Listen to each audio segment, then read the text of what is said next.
souhaitons la bienvenue chez Soft Learnings.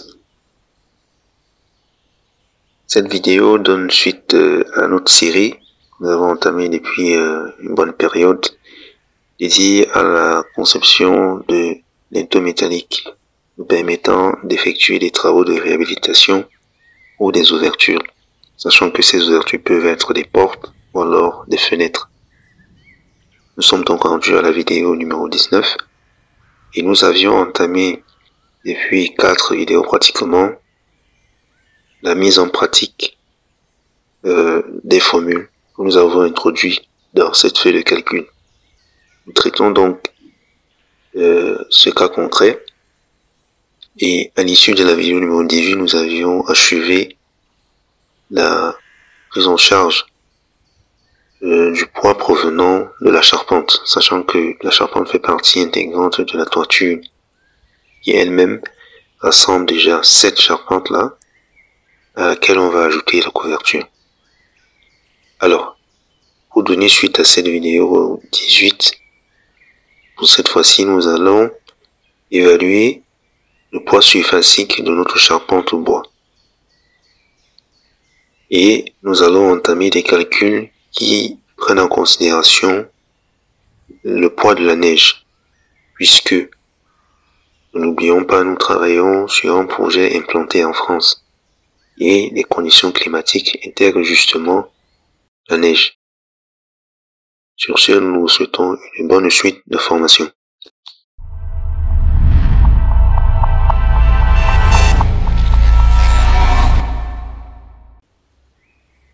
Nous sommes donc de retour sur notre feuille de calcul Excel. Alors, en ce qui concerne la charpente, les éléments que nous devrions rajouter tournent autour du poids de la charpente en kN par mètre carré. Et pour ce faire, il y a des données préliminaires qu'il va falloir introduire. Ceux-ci permettront de calculer la surface au sol couverte par la charpente. Alors, pour y arriver, nous aurons besoin de rajouter une ligne qui précède celle-ci. Donc, nous allons faire un clic droit à cet endroit et copier cette cellule, la coller juste à cet endroit. Étant donné que la mise en forme est déjà paramétrée, nous allons l'intituler longueur ouverte par la charpente. Parce que nous n'oublions pas, la charpente, elle s'étale sur une longueur d'un peu plus de 25 mètres. Et là, nous nous intéressons uniquement à la partie qui est au-dessus de notre couverture. Donc ce sera en mètres et nous allons l'obtenir depuis notre fichier AutoCAD avec le plan architectural de notre projet. Copions la cellule, nous la collons dans celle qui est juste en dessous et nous allons changer l'intitulé. Dans ce cas, il s'agira plutôt de la largeur parce que cette partie a une forme rectangulaire. Alors, on pourra un petit peu ajuster l'emplacement du test, je place là un peu plus haut, soit qu'il apparaisse correctement. Voilà. C'est bon. À la suite, pour pouvoir relever justement ces dimensions, il va falloir nous rapprocher, en fait, il va falloir ouvrir le plan. Avant cela, nous pourrons déjà copier la mise en forme de ces cellules et les attribuer à celle-ci en nous référant à chaque fois au code couleur que nous avions défini un peu plus haut au tout début de cette formation. Donc il s'agit de données qui seront fournies par l'utilisateur. Revenons donc à cet endroit. Alors, nous rendons sur notre plan AutoCAD et la partie qui nous intéresse, c'est celle-ci. C'est justement celle-ci. Et normalement, la charpente, elle va couvrir cette distance en termes de longueur et toutes celles-ci en termes de largeur. Donc, dès que nous l'avons, il s'agira juste de prendre des mesures avec l'outil mesure. Prenons ce point d'origine, ce point d'arrivée. Faisons pareil. De ce côté, nous allons avoir une approximation à partir de là à peu près. Et nous joignons ici.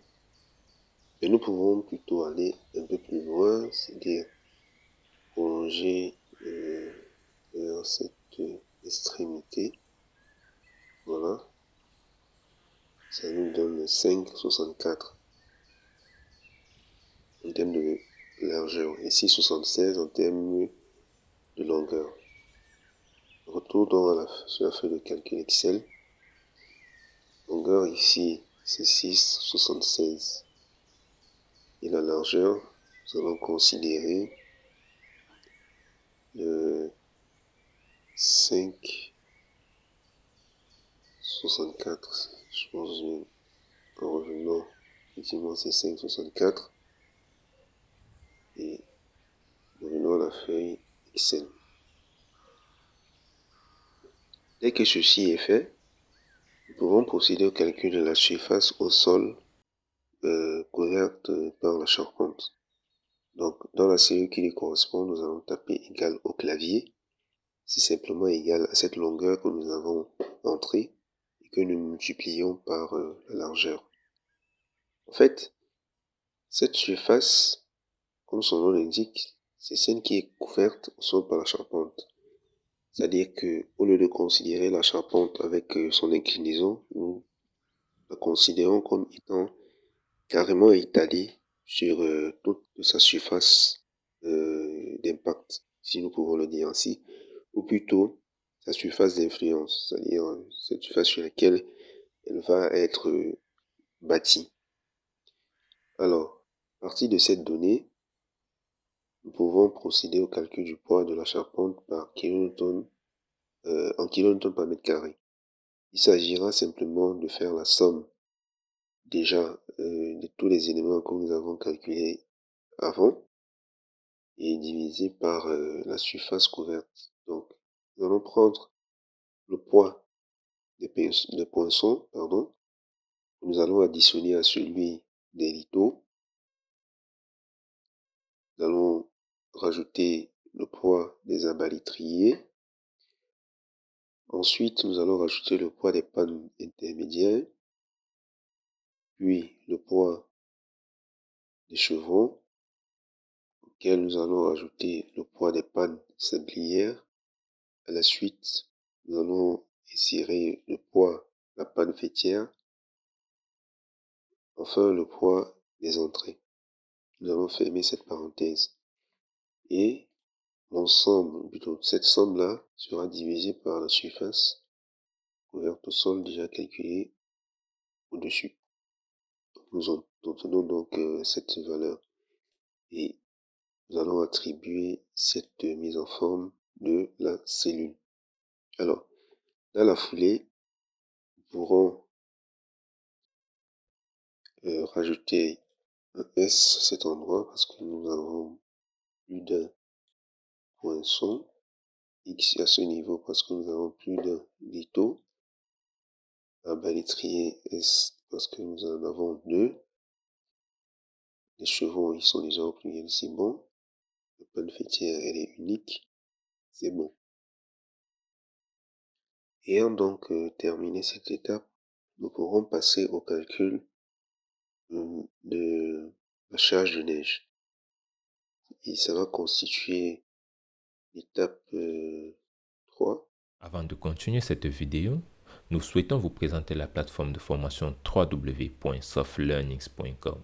Sur cette plateforme, vous aurez l'ensemble de notre catalogue de formations pour vous accompagner dans l'acquisition de nouvelles compétences, mais aussi l'ensemble des outils et des solutions métiers développées pour vous aider au quotidien dans vos différentes missions. Vous avez aussi la possibilité de réserver vos places pour nos différents séminaires que nous organisons tout au long de l'année en venant simplement dans l'onglet séminaire et en choisissant le séminaire auquel vous voulez participer.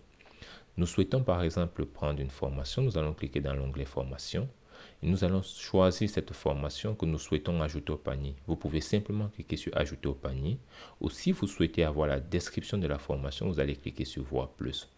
Dans cette description, vous aurez l'ensemble du contenu de la formation. Vous avez la possibilité de voir les 2 premières vidéos de la formation, mais aussi la description de la formation et l'ensemble des outils qui sont mis à votre disposition pour la formation. Une fois que vous êtes convaincu, vous allez simplement cliquer sur ajouter au panier. Et lorsque vous ajoutez au panier, vous allez aller dans votre panier. Dans votre panier, vous allez attribuer ou bien mettre votre code promotionnel si vous avez, afin de bénéficier des réductions, et cocher cette case pour accepter les modalités de vente et vous allez procéder au paiement. Lors du paiement, vous avez 3 possibilités. Donc, soit vous pouvez prendre un paiement pour 6 mois, pour 12 mois ou pour 24 mois. En fonction de celui que vous allez choisir, vous pouvez choisir pour 12 mois ou pour 6 mois. Ça dépendra de vous. Au niveau des paiements, vous avez un paiement par carte bancaire si vous possédez une carte bancaire.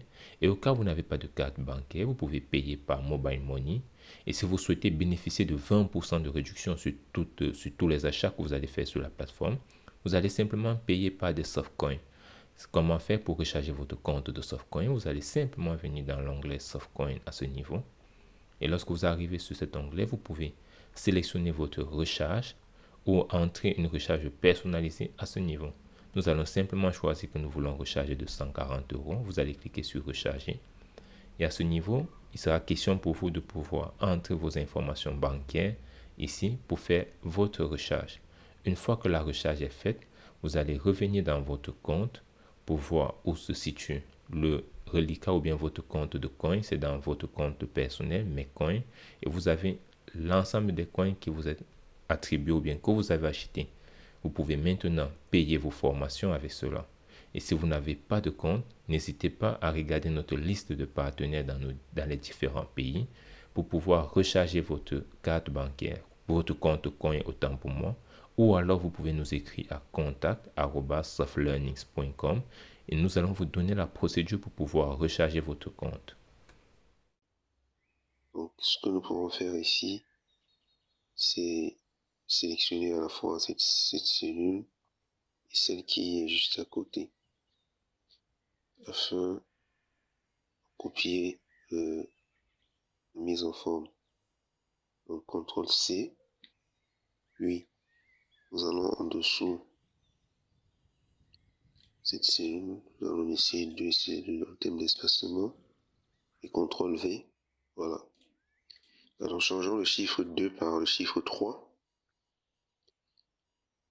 Et là, nous allons appeler ce titre charge de la neige. Ce sera une seule charge et un ensemble de données que nous allons devoir rajouter. La première information que nous allons devoir insérer, c'est la charge de la neige sur le sol. Alors, c'est un titre qui vient juste en dessous, donc nous allons copier cette cellule qui a déjà une mise en forme souhaitée, la coller juste à cet endroit. On aurait pu simplement considérer celle-ci, mais bon, c'est pas un réel souci. Nous allons sélectionner ces 2 cellules, faire un clic droit et cliquer sur insérer pour rajouter justement les cellules, car nous en aurons véritablement besoin. Donc en maintenant la touche CTRL et en faisant un clic gauche, chacune de ces cellules, puis en faisant un clic droit, donc cliquant sur insérer, ça nous permet de rajouter les cellules. Faisons pareil avec ce qui est en dessous. Sélectionnons, appuyons la touche entrée, CTRL pardon, clavier, un clic gauche et un autre clic gauche, puis un clic droit et on clique sur insérer. OK. Alors en dessous, nous allons rajouter le titre suivant, charge de la neige, niveau du sol. Et avant cela, ce titre va être intitulé Charge de la neige au sol. Charge de la neige au sol. Entrée. À la suite, ou plutôt charge de la neige sur le sol. Je pense que c'est meilleur ici. Charge de la neige sur le sol. Et en dessous, il s'agira de mentionner la charge de la neige au niveau de la mer. Charge de la neige au niveau de la mer. En fait, cette information elle se trouve dans le vocode, hein, qui parle justement de la prise en charge des différentes charges que l'on peut justement, prise en considération, pardon, des différentes charges que l'on peut avoir dans le cas de nos projets. Donc, nous allons repositionner un petit peu le test, voilà. Mais là, il va falloir rajouter l'indice.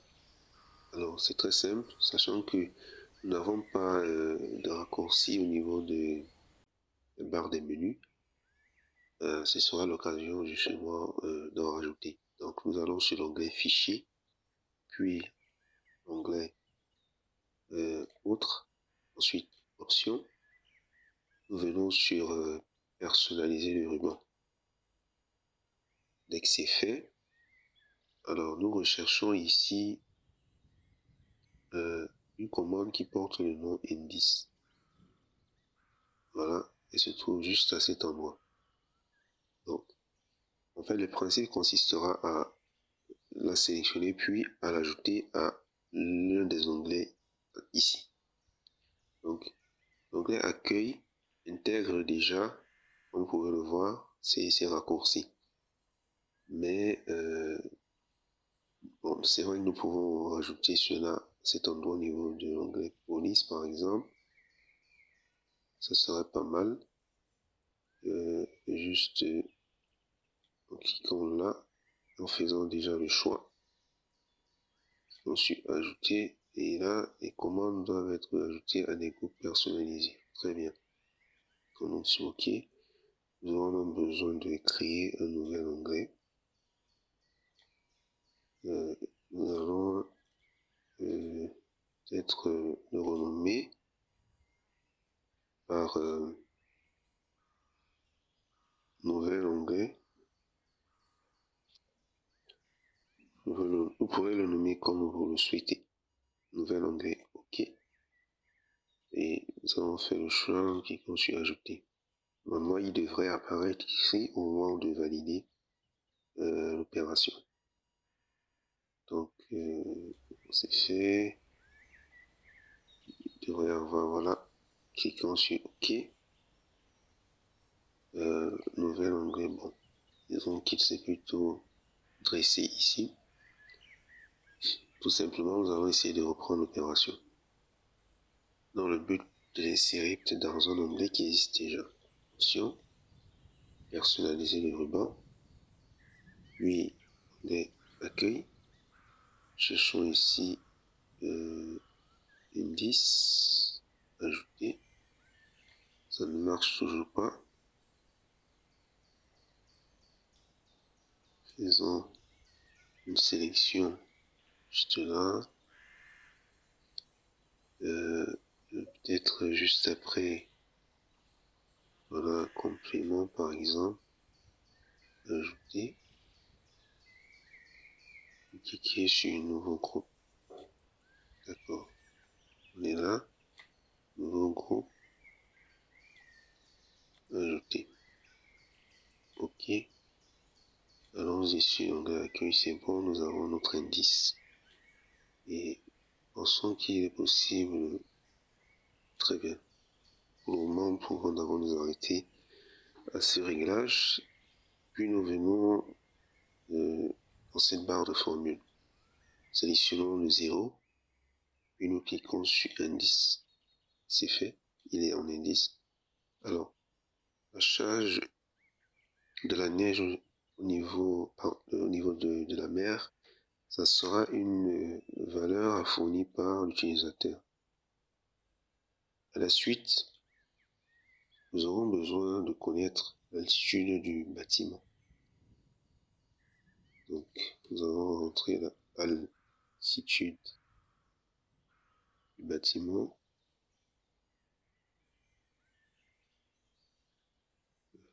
Au clavier, bâtiment, très bien. Alors nous allons mettre, bon déjà, cette altitude d'après l'Eurocode 1 est appelée grand A. Et nous allons l'exprimer en mètres. C'est une information que nous allons prendre selon l'emplacement du bâtiment, selon la ville ou la commune dans laquelle il se trouve. Là également, c'est une information qui sera fournie par l'utilisateur. Nous copions cette mise en forme. Copier. À la suite, il y a une donnée, plutôt un paramètre, qui est appelé influence de l'altitude. Influence de l'altitude delta S. Donc, ce sera, en termes d'unité, nous aurons également du kilonewton au mètre carré. Donc, influence de l'altitude delta S, ce sera, on va dire, un symbole grec.